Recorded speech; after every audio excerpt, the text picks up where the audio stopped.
To say, Sam Malone, that one was just how they drew it up. It is Sure. the Cat Country 96 Birds recap, and it is brought to you by Miller Lite, the official beer sponsor of the Philadelphia Eagles and our friends at BANKO Beverage Company. 4-0 is 4-0 is 4-0. I feel like we said that after 3-0 and Yep. 2-0 and 1-0. But we'll take it. Your early impressions of that 34-31 overtime win against Washington. Defense.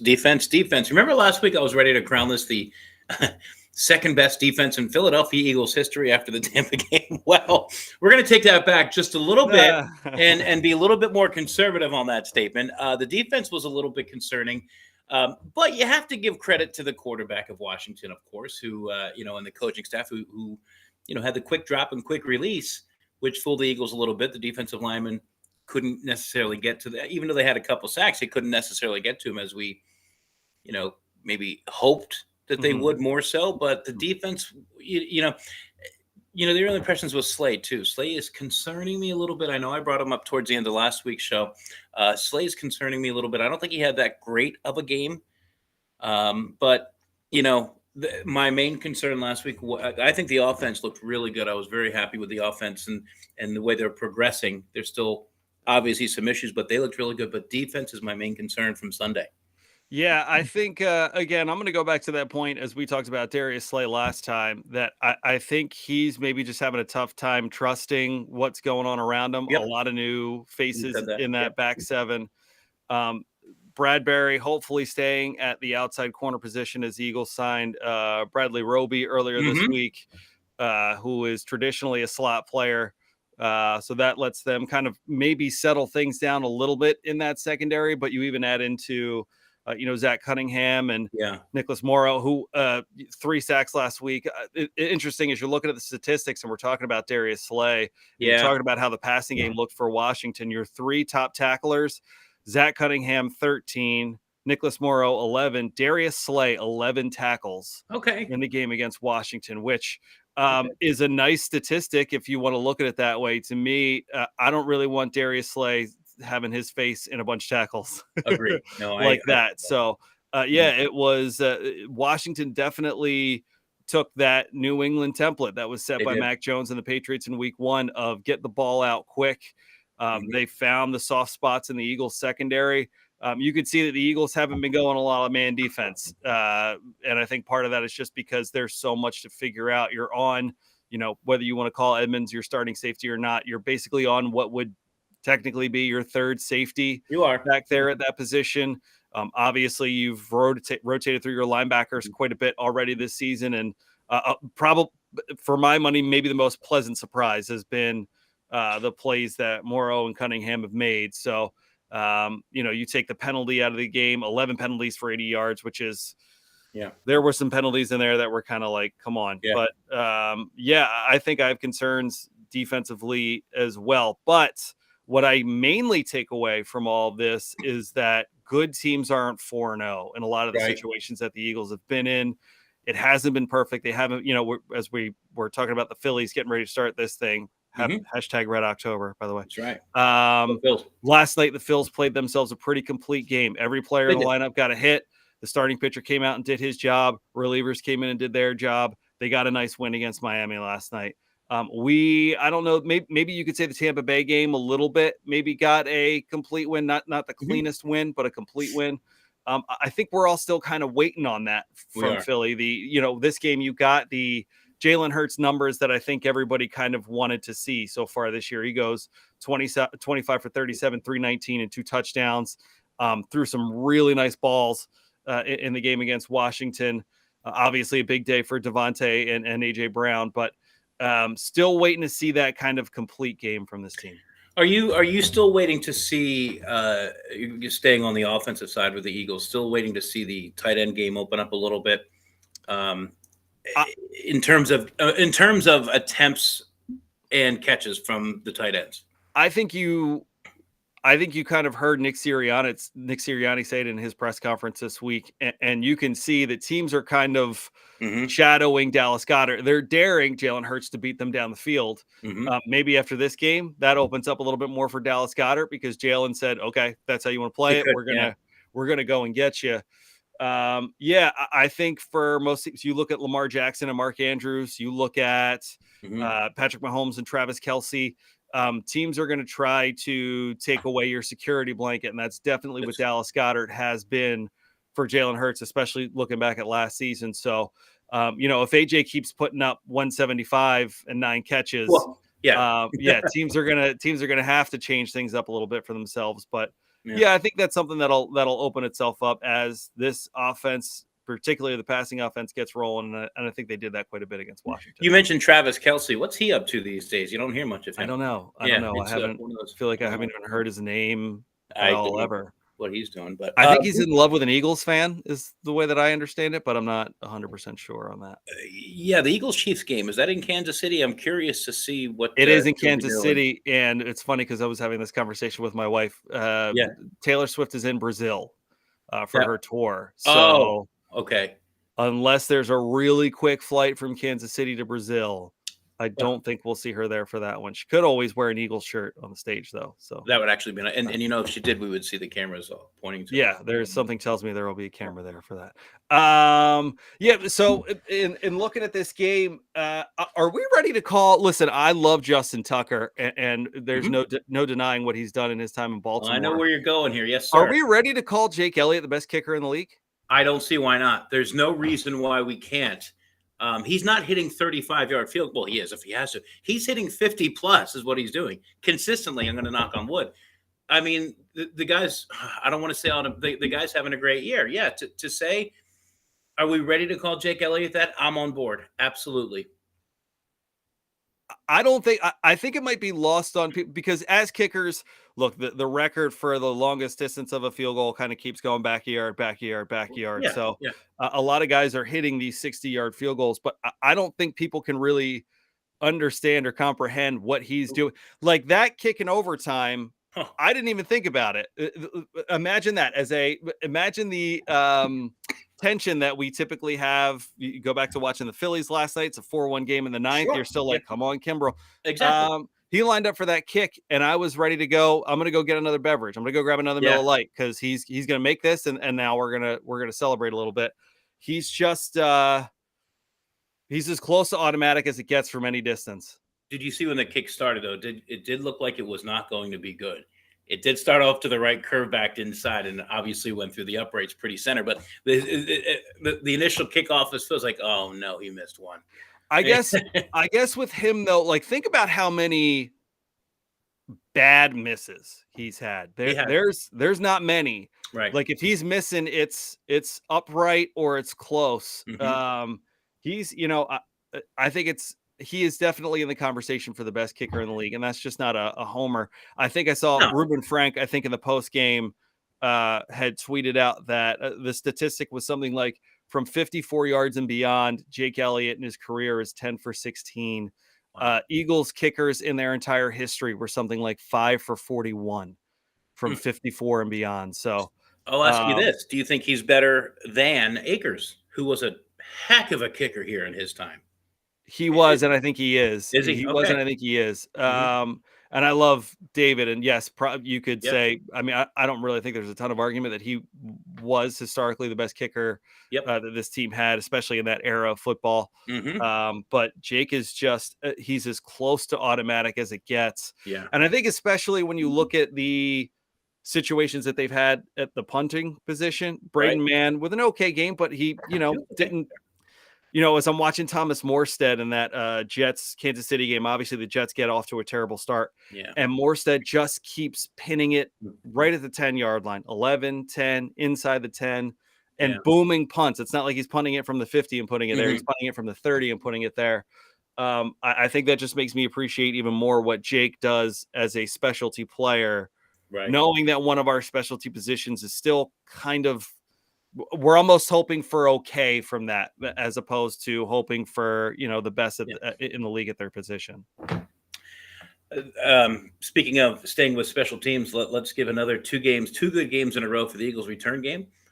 Could get better. Now, I don't know if Britton Coley could actually, I don't know if his speed will allow him to break one, but it looks like he's getting closer and closer to breaking one. I probably sound like Maurice here because he says that all the time, but I don't know if he's fast enough to actually break one and go the distance. But I always think of you whenever I think about this. He's not just standing back there holding up his arm doing fair catches anymore. Nobody's Yeah. doing that. Eagles are being very more aggressive now in the punt return. And Britton Covey's had some good games where he's put the Eagles in field positions. Instead of the 12, and again they're at the 35, maybe close to the 40-yard line. And that's just from the aggressiveness of the special teams unit, and I think that's huge. Obviously, you don't want to start at the 12; you want to start out, obviously. But Right. a nice game for Britton Covey again, 2 weeks in a row now. And I think there's, we kind of touched on it last week. In my opinion, the special teams ability. I mentioned Thomas Morstead and his Yep. ability to get it inside the 10. Yep. Look at a prime example that I remembered how we brought it up. That interception that Jalen Hurts had against Tampa Bay, where he puts them on the 1-yard line. Right. The next play results in 2 points, Safety, and you get the yep. ball right back. So when you have a good enough team like that on the offensive side of the ball, where if you give them, where maybe you would have been starting at the 12, but you get it out to the 30, and you've got at least the kicker that says, hey, get me to the opposing 35, and I'm going to put this kick through. Flip that over. If you could get that consistent play where you could get teams pinned inside the 10-yard line, let your defense try to go and make some plays for you. Yeah. I think that's such an important thing. And again, a position that I think is kind of lost a little bit in the league now at how good Britton Covey has actually done. To your point, I think, does he have the breakaways? Is he Devin Hester? Is he Dante Hall? No, I don't think so. But to get those yards and returns is such a key thing. Every once in a while, if you just get a 15 or 20-yard return, that turns a 50-yard net punt into a 35-yard punt. Right. And if you had them deep, if you had them pinned, all of a sudden you're at midfield and you're giving your offense, optimum position to go ahead and try to get you points on the board. So yeah, he's been essential. I think he's gotten better at making the first guy miss. I think it's been the best thing that he's done. And it's still hard to watch him get tackled because it never does he ever get tackled in what looks like a very ginger way. And I know that's probably just because of his size. But Britton Covey has been, he's been a dynamic part of the team so far this season. He even got out there a little bit playing wide receiver. I saw that. If you noticed against Washington, was getting out there a few times. So and that's great for him. That shows that he's becoming a more evolved player. Or it's saying, hey, we only had 5 guys when we want to go empty backfield and we got to put somebody out there. But either way, it says trust to me. You don't put him out on the offense. First of all, you don't put him back there to return punts if you don't trust him. You don't put him out there on offense if you don't trust him to say, hey, if you get a chance to make a play, make it. I think that kind of goes to show the evolution of Britton Covey on this team. And I think he's been a really important piece. It's the Cat Country 96 Birds recap, and it's brought to you by Miller Lite, the official beer sponsor of the Philadelphia Eagles, and by our friends at BANKO Beverage Company. Third down was the thing that we talked about 2 weeks ago that they did so well against Tampa Bay in that game. Again, they ran the football really well against Tampa Bay. Not as much success this week against Washington, but interesting as we've looked around the league and the brotherly shove, the tush push, whatever you want to call it, has been such another popular conversation once again. For whatever reason, you see a bunch of other teams not have success with it. I will say this. I think Washington may have put in place, and maybe it's happened before, this was just the first time that I noticed it. You're almost doing a 50-50 bet on which way Jalen Hurts is going to try to go off center. And it looked like Jack Del Rio basically just told his guys, we're just going to crash one side. We're going to try to pick a side. We're going to basically push their linemen all down one way and try to get over the top. But when your quarterback squats 600 pounds, that's a tough task. Easy. Yeah, I think the Eagles, and we saw it last week a little bit with the tush push, but I think they're going to. The league will catch on, obviously. But I think the Eagles are going to come up with something creative again to do that. There's not much you can do. I get it, to be creative on that play, but they tried to roll out. I think it was last week. Fake it and roll out to the left. I think they tried it again. I think, and there was. But that's what that's the evolution of a play, just like any other evolution of a play. If you keep running, if you keep having success. Running an outside zone, you're setting that up not just to get, of course, you want to get your 4 and 5 yard chunks, but you're setting that up to ultimately do a play fake and go for something bigger. In this case, you keep doing that tush push. You do what you do. We saw Jalen come around the end on the one play with Kenny Gainwell behind him. Are they thinking that's an evolution to it? Are we thinking maybe we could even try to run this almost like an option play between these two and really try to blow this thing open? So that's what good coaching and good progression and good evolution in an offense does. I was excited to see that last week because, again, I think Jack Del Rio was the first one. Now, you could argue that the way that Washington was lined up, Landon Dickerson got that call on him for having his head basically in line with Jason Kelsey's head on the tush push that resulted in a penalty. If you look, there's I can't remember if it's Teron Payne or who it was. His hand is actually under the football. I saw that as Jason Kelsey's getting ready to snap it. So it's going to be a play that's going to keep getting looked at. It's going to be a play that's going to keep having people talking. But again, you can't take a play away from the Eagles when all the other teams around the league are trying to do it and not having that success, and defenses are winning when that play comes up elsewhere. And also, speaking of the Eagles and the running game, I mean, we mentioned it wasn't as great of a running game as it's been the past couple of weeks. But when you look, and it's kind of a neat feeling when you say it wasn't a great running game, and you look at Swift, who's had 14 carries for nearly 60 yards. That's not too bad. If you look, that's we're just used to 170, 140. These huge numbers. I'm exaggerating a little, but to have 14 carries. You're not exaggerating by much, though. No, really.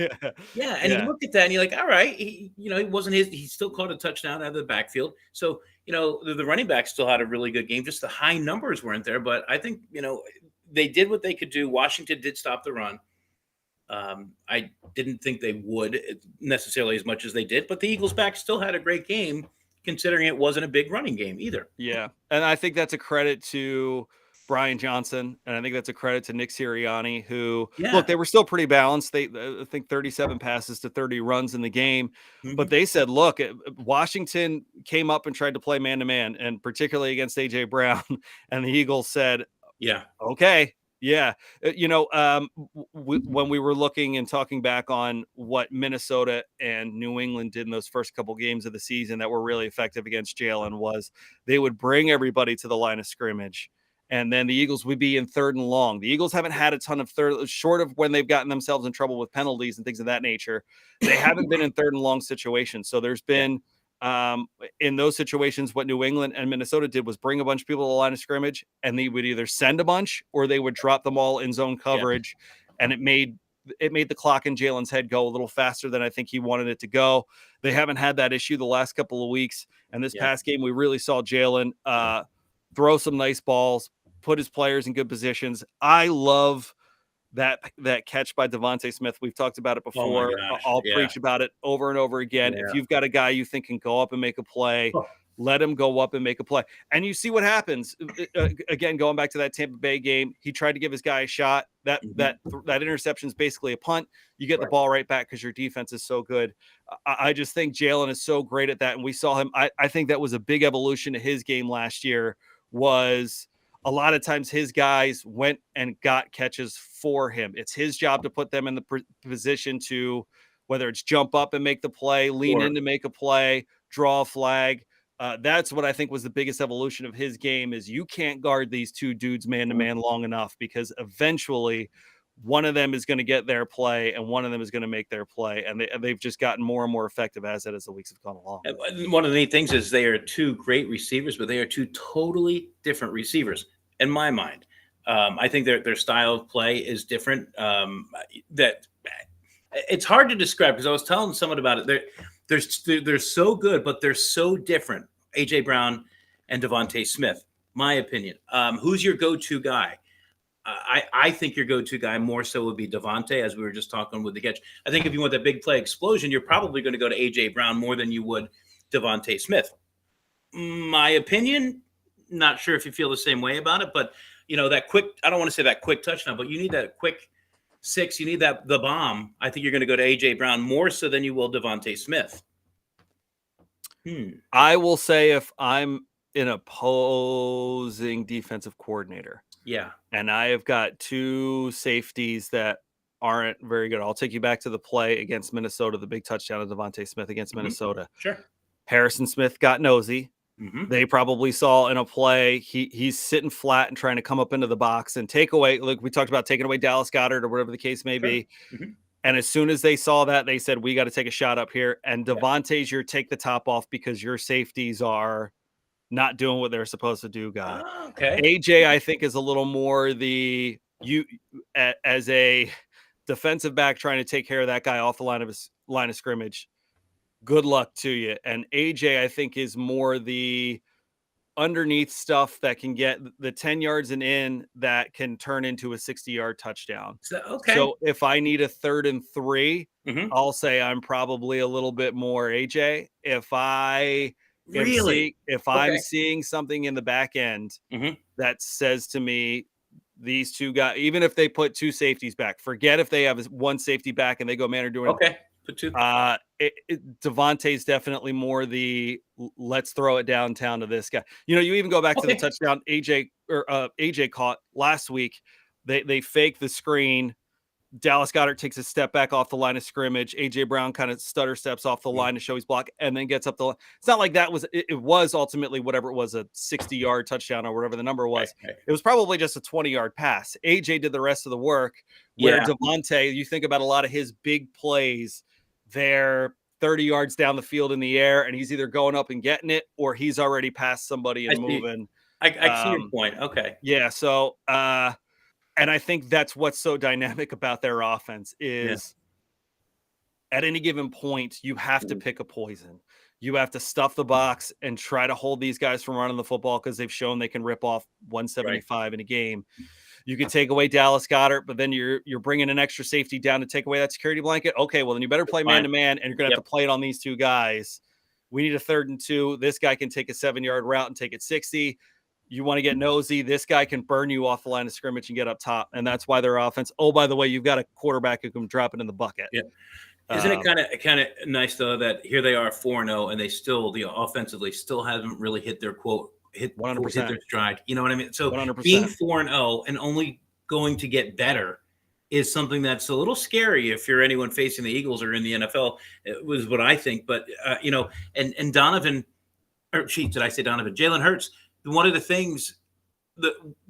best things that could have happened to the Eagles this year was playing the Patriots right off, game 1 with Bill Belichick's defense. Now, here we are going into week 5. Jalen is learning more and more as we get into this season deeper. So I think it could be one of the best things. Look what Washington did, and we got a W out of that. So stack them up early. We'll see what happens. We got a big Rams game, Yeah.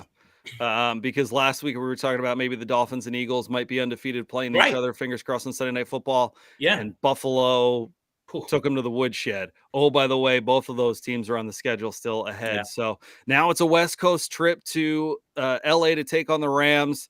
Historically, it feels like these West Coast trips, no matter how good or bad the team is, the Eagles are playing, they're always a game on the West Coast. And so the Rams, who got a nice overtime win last week, getting Cooper Kupp back, presumably this week. Secondary that we talked about, they're going to have their hands full this week. And I just have to say, Matt Stafford is just a gamer, man. Playing with a hip injury, there's no reports that he'll be out this week, but I'm sure dealing with it a little bit. Heating him up is going to be an important thing in this game if the Eagles want to have success. But the Rams are not going to be an easy walk in the park, especially in their building. I'm sure there's going to be tons of Eagles fans. We know how well the Eagles travel, but I think this is going to be another fun and interesting close game on Sunday. I didn't know Cooper was back this week, and then you're going to pair him with the new receiver they have that just got the walk-off and over. Oh boy, it is going to be a little tough. I didn't realize that he was back. Yeah, okay. So he was on the IR, the 4-week IR. Mm-hmm. So they're going to be loaded up and ready to go. They've got a nice little ground game going for themselves right now as well. So that Rams team that I think a lot of people kind of dropped off of their radar could make some noise with a win against Philadelphia this week. I think that will put them over 500. So it should be an exciting game and a fun game. And hopefully as an Eagles fan, maybe a little blowout win would be nice. It'd be nice. I'd like to have at least one of those blowout wins this year. It'd be nice. Big game, Dallas, San Francisco is going to be another one to watch. I think they're both. Oh, that's a Sunday night game, so won't watch much of that. Yeah, for sure. So, yeah, it'll be a big weekend. Until then, Yep. a big week as Philly sports fans as the Phillies continue tonight in Game 2. Go Phils! Go Phils! Wrap Go it Phils! up. It would be Atlanta next with a win. So, Yep. but for now, we'll wrap up talking about the Birds. What do you Sounds say? good. I It is love the it. Cat Country 96 Birds recap. It's brought to you by Miller Lite, the official beer sponsor of the Philadelphia Eagles, and by our good friends over there at Banko Beverage Company. For Sam Malone, I'm Kevin Crockett. Thanks so much for tuning in to the Cat Country 96 Birds recap. Go Birds. Go Go Phils. Birds! Go Phils! See you next week. Later, buddy.